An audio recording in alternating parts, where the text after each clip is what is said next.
Hi viewers, welcome to our channel. ప్రస్తుతం మనతో పాటు సీనియర్ జర్నలిస్ట్ దామ బాలా సార్ ఉన్నారు. వాటితో మాట్లాడదాం. నమస్కారం సార్. నమస్తే. సార్, జూనియర్ ఎన్టీఆర్ గారి దేవరాజ్ సినిమా మరి ఎంతో ఎక్స్పెక్టేషన్స్తో ఈ మంత్ 27న రిలీజ్ కాబోతుంది సార్.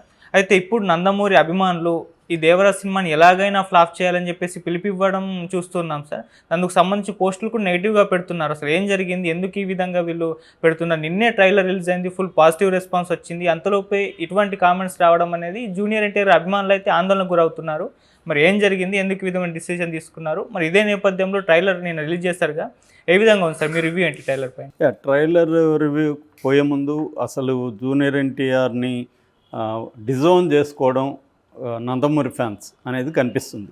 ఎందుకంటే ఇప్పుడు కొత్తగా మోక్షజ్ఞ రంగంలోకి వచ్చాడు. సో మనం మోక్షజ్ఞ పేరు కూడా చూస్తే అతని పూర్తి పేరు నందమూరి తారక రామారావు మోక్షజ్ఞ తేజ, అది పూర్తి పేరు పెట్టారు. నిజానికి ఆ పూర్తి పేరు ఇంతకుముందు లేదు, మోక్షజ్ఞనే ఉన్నింది. ఇప్పుడు కొత్తగా నందమూరి తారక రామారావు కూడా యాడ్ చేశారు. అంటే ఎన్టీఆర్ మోక్షజ్ఞ అనేది పాపులర్ చేయబోతున్నారు. అంటే మనం కానీ చరిత్ర ఒకసారి చూస్తే 2001లో జూనియర్ ఎన్టీఆర్కి వ్యతిరేకంగా ఆయన ఎవరు తారకరత్నాది 9 సినిమాలని ఒకే రోజు ఓపెన్ చేయించారు.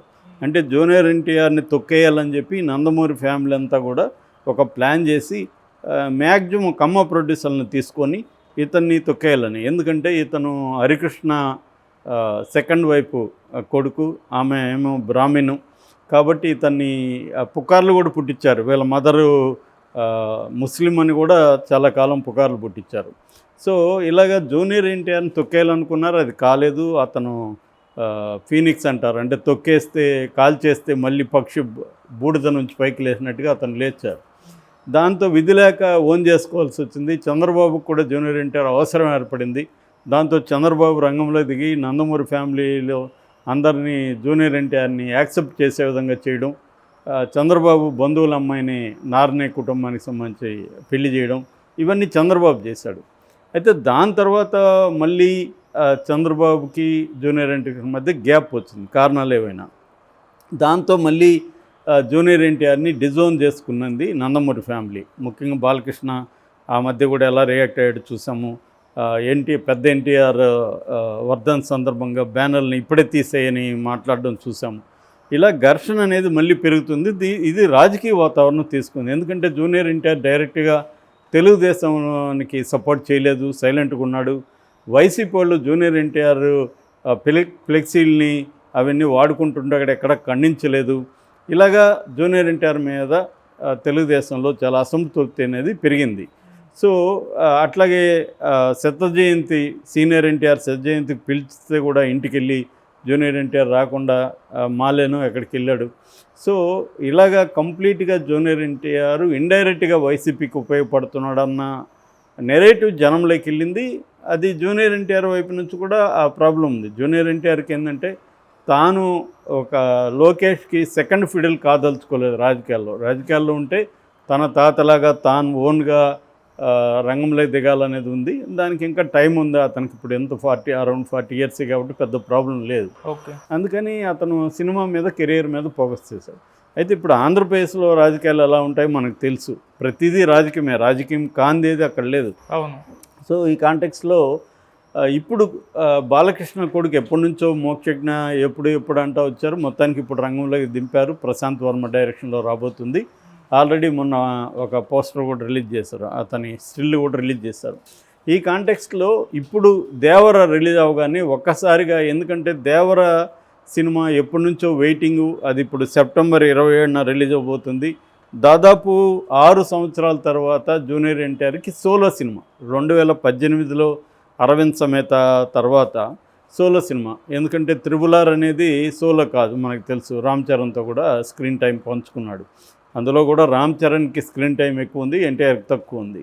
సో ఇప్పుడు సోలో సినిమా 6 ఏళ్ల తర్వాత వస్తుంటే నిజానికి జూనియర్ ఎన్టీఆర్కి హైప్ అనేది విపరీతంగా ఉంది. ఎందుకంటే జూనియర్ ఎన్టీఆర్ ఫ్యాన్స్ బలంగా ఉంటారు, అక్రాస్ ద కులాలు, అన్ని కులాల్లోనూ ఉంటారు. కానీ ఇప్పుడు ఏమైపోయింది, నందమూరి ఫ్యాన్స్ జూనియర్ ఎన్టీఆర్ మీద కక్ష కట్టినట్టు అర్థమవుతుంది. ఎందుకంటే క్లియర్గా బాలకృష్ణ యాంటీగా ఉన్నాడు అనేది వాళ్ళకి అర్థమైపోయింది. రెండోది మోక్షజ్ఞ వచ్చాడు. మోక్షజ్ఞనే నందమూరి అసలైన యంగ్ టైగర్, జూనియర్ ఎన్టీఆర్ కాదు. కాబట్టి ఈ దీన్ని ఫ్లాప్ చేయండి అనే పిలుపు కూడా మనకు అనేక పోస్టుల్లో కనిపిస్తుంది. ఈ ట్రైలర్ కామెంట్లలో కనిపిస్తుంది. ఫేస్బుక్లో, ఎక్స్లో కూడా మనకి పోస్టులు చాలా విపరీతంగా వస్తున్నాయి. ఎవరైనా నిజంగా నందమూరి ఫ్యాన్ ఉండి జూనియర్ ఎన్టీఆర్ని కూడా ఆహ్వానిస్తే దాని కింద కూడా కామెంట్ పెడుతున్నారు, అతను తిడుతున్నారు, నువ్వు నిజంగా నందమూరి ఫ్యాన్ అయితే ఈ సినిమాని ఫ్లాప్ చేయండి అని. సో ఇది బేసిక్గా అక్కడున్న పరిస్థితి. మరి జూనియర్ ఎన్టీఆర్ దీన్ని ఎలా ఫేస్ చేస్తాడో చూడాలి. యాక్చువల్గా మోక్షజ్ఞకి కూడా బెస్ట్ విషెస్ తెలుపుతూ జూనియర్ ఎన్టీఆర్ ట్వీట్ చేశాడు. తను మెల్లమెల్లగా ఇప్పుడు తనకే అర్థమైంది, ఇటు రాజకీయంగా కానీ మనం వైసీపీ ఉన్నట్టు కానీ సిగ్నల్ వెళ్తే మన కెరీర్కి కూడా ఇబ్బంది అని. ఎంతో కొంత ఇబ్బంది ఉంటుంది. కంప్లీట్గా ఏమీ ఒక నటుడిని తొక్కేయాలంటే అంత ఈజీ కాదు. రెండోది జూనియర్ ఎన్టీఆర్ ఒక ఎవాల్వ్ అవుతున్న నటుడు. అతను అక్రాస్ ద కంట్రీ ఇప్పుడు తెలుసు.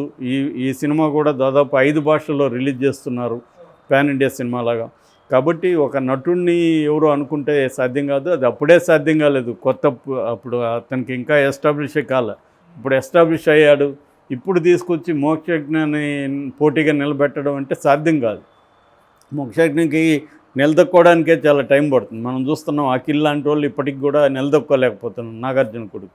అట్లాంటి మోక్షజ్ఞ బాలకృష్ణ కొడుకు కాబట్టి పొలోమని వచ్చి సినిమాలు చూడరు కదా, ఫ్యాన్స్ ఏదో వస్తారు, వాళ్ళకి మిగతా వాళ్ళు చూడకపోతే సినిమా అతను నిలదొక్కోలేడు. రెండోది అతను పెర్ఫార్మెన్స్ ఏంటి, అతను ఎలా ఉంటాడు ఏంటి, అతని బలాలు ఏంటి, బలహీనతలు ఇవన్నీ ఇంకా తెలియదు. ఏదేమైనా టైం పడుతుంది. ఇప్పుడు అల్లు అర్జున్ కావచ్చు, రామ్ చరణ్ కావచ్చు, జూనియర్ ఎన్టీఆర్ కావచ్చు, ఈ జనరేషన్లో వీళ్ళు చాలా డిసిప్లిన్తో హార్డ్ వర్క్ చేసి వచ్చిన వాళ్ళు. వీళ్ళని ఇప్పుడు ఒక్కసారిగా తొక్కేయాలంటే అంత ఈజీ కాదు ఎవరినైనా కూడా. అల్లు అర్జున్ కూడా పవన్ ఫ్యాన్స్ తొక్కేయాలని మెగా ఫ్యాన్స్ అనుకుంటున్నారు, కానీ అంత ఈజీ కాదు. ఎందుకంటే ఓన్లీ ఫ్యాన్స్ సంఖ్య ఎప్పుడైనా తక్కువే ఉంటుంది. వాళ్ళు హంగామా చేయడానికి, హైప్ క్రియేట్ చేయడానికి పనికొస్తారు. ఇది బేసిక్గా. ఇక ట్రైలర్ విషయానికి వస్తే ట్రైలర్ మీద మిక్స్డ్ ఒపీనియన్స్ బలంగా కనబడుతున్నాయి. అది కూడా ఈ జూనియర్ ఎన్టీఆర్కి వ్యతిరేక వర్గం విపరీతంగా, ఎందుకంటే తెలుగుదేశం మీడియానే బలంగా ఉంది మనకు. ఇటు డిజిటల్ మీడియా తీసుకున్నా, మెయిన్ స్ట్రీమ్ మీడియా తీసుకున్నా, ఇందులో కూడా ఈ రివ్యూలు యాంటీగా రాయడం అనేది మనకు కనబడుతుంది. కానీ నిజానికి ట్రైలర్ చూస్తే ట్రైలర్ బాగుంది, విజువల్స్ బ్రహ్మాండంగా ఉన్నాయి. కథ కూడా కొరటాల శివ ట్రైలర్లోనే చెప్పాడు. అక్కడ యాక్చువల్గా 3 క్యారెక్టర్ల మధ్య కథ నడుస్తుంది. దేవర, వర, బైర. సో ఈ 3 క్యారెక్టర్ల మధ్య మనకి నడుస్తుంది. దేవర వచ్చేమో సీనియర్ ఎన్టీఆర్, వర ఏమో జూనియర్ ఎన్టీఆర్ అంటే ఎన్టీఆర్ కొడుకు, తర్వాత ఏమో బైరా. సో అక్కడ ఒక దీవి, ఆ దీవిలో ఉన్న మనుషులు ఏం చేస్తారంటే సముద్రంలో వచ్చే షిప్పుల్ని దోచుకొని వాళ్ళు బతుకుతుంటారు. వాళ్ళకి భయం అనేది తెలియదు. అలాంటి దగ్గరికి దేవర వచ్చాడు. దేవర వచ్చి ఇది కరెక్ట్ కాదు, దొంగతనం కరెక్ట్ కాదు, కష్టపడి మీరు బతకాలి, సో భయం అనేది మీకు నేర్పిస్తాను అని చెప్పి అతను భయం అనేది వాళ్ళకి నేర్పించాడు. సో ధైర్యం అంటే బతకడానికి ధైర్యం తప్ప దొంగతనానికి కాదు కావాల్సిన ధైర్యం, కావాల్సింది బతకడానికి ధైర్యం కావాల్సిందన్న డైలాగ్ కూడా ఉంది. సో అంటే ఒక ఊరిని ఎస్టాబ్లిష్ చేయడం, ప్రకాష్ రాజ్ వాయిస్ ఓవర్లో వీళ్ళకి కులం లేదు, మతం లేదు, భయం లేదు అన్న డైలాగ్తో ఎస్టాబ్లిష్ చేశారు. అంటే వాళ్ళందరూ ఒక యూనిటీగా ఉంటారు, వాళ్ళకి కులం లేదు, మతం లేదు, అట్లాగే భయం కూడా లేదనేది యాడ్ చేశారు. సో ఇలాంటి వాళ్ళు బైరా నాయకత్వంలో, బైరా అంటే సైఫ్ అలీ ఖాన్, బైరా నాయకత్వంలో దోచుకుంటుంటారు. అప్పుడు దేవర వస్తాడు, వీళ్ళకి భయం అంటే ఏంటో నేర్పిస్తాడు. ఆ తర్వాత మొత్తం మారుతారు. అయితే ఈ క్రమంలో ఈ బైరాకి ఇతని వల్ల కంప్లీట్ నష్టం వచ్చింది. ఇతని నాయకత్వం అనేది పోయింది. ఇప్పటివరకు తిరుగులేని నాయకుడిగా ఉన్నాడు. దాంతో అతను ఇతనితో స్నేహాన్ని నటిస్తూ ఇతన్ని అదును చూసి చంపేశాడు. అంటే సముద్రంలో చంపేశాడని. సముద్రంలోకి వెళ్ళిన దేవర తిరిగి రాలేదు. 2 ఏళ్ళు అయిపోయింది. ఇప్పుడు అతని కొడుకు ఎన్టీఆర్, ఇతనేమో భయంకరమైన పిరికివాడు, అతి భయస్తుడు, రూపం వచ్చింది కానీ రక్తం రాలేదనే డైలాగ్ కూడా అమ్మాయి చెప్తుంది. సో ఈ క్రమంలో మళ్ళీ ఒక్కసారి అజయ్ క్యారెక్టర్ చెప్తుంది, ఆ దృశ్యం నన్ను వెంటాడుతుంది, సముద్రంలో నేను చూసిందని. మళ్ళీ దేవర వచ్చినట్టుగా మనకు అర్థమవుతుంది. సో దాని తర్వాత షార్క్ మీద రైడ్ చేస్తున్నట్టుంది ఎండ్ షాట్. సో ఇప్పుడు నిజంగా దేవరే మళ్ళీ ఈ ఊరికి వచ్చాడా, లేకపోతే దేవర కొడుకు వరని తన నాన్న ఆశయాలను నెరవేర్చడానికి తనే దేవరగా మారాడా అనేది సస్పెన్స్ సినిమా మన ట్రైలర్లో వదిలారు. అంటే ఒక దేవర, వాళ్ళ కొడుకు దేవర ఫెయిల్ అయిన చోట వర సక్సెస్ అయ్యడం మళ్ళీ అనేది బేసిక్ ప్లాట్. సో విజువల్స్ అయితే ఎక్స్ట్రాడినరీగా ఉన్నాయి. సముద్రం అనేది కూడా, సముద్రంలో చుట్టూ కథ అనేది కూడా కొంచెం కొత్తగా ఉంటుంది. అయితే నెగిటివ్ బ్యాచ్ ఏం చేస్తున్నారంటే దీన్ని ఆచార్య 2 అంటున్నారు. ఎందుకంటే అది కూడా ఒకే దగ్గర జరుగుతుంది, అది కూడా బయట నుంచి చిరంజీవి క్యారెక్టర్ వస్తుంది, అది పాదఘట్టం, సోను సూద్కి దానికి మధ్య గొడవ జరుగుతుంది, సిమిలర్గా ఉంది, అదే కథను దీంట్లో దించేశాడని కూడా అంటున్నారు. జనరల్గా కథలు అంతకంటే కొత్త కథలేమి ఉండవు.